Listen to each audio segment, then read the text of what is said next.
Ascension St. John says a grant from the Department of Justice will help the hospital better help human trafficking victims. News on 6's Amy Slanchik is live with that story for us. Amy. Lori and Craig, St. John says human trafficking victims can end up in the hospital for all sorts of health care needs. They are men, women, and children, usually ranging in age from 10 to 60. And the hospital hopes this new grant will help get more victims to safety.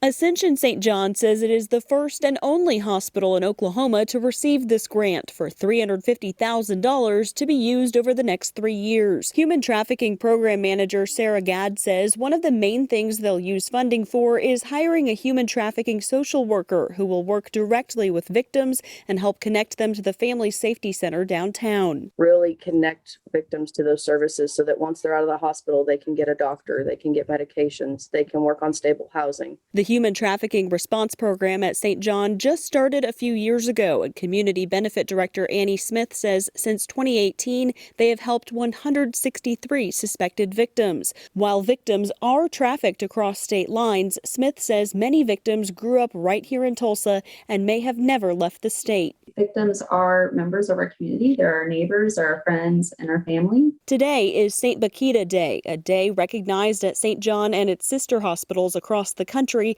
remembering Josephine Bakita, who was freed from human trafficking, worked to help others, and died in 1947. St. Bakita is a symbol of hope to us. So with our program and our grant funding, our aim is to be a safe place for victims. And, we hope that our community can become a safer place.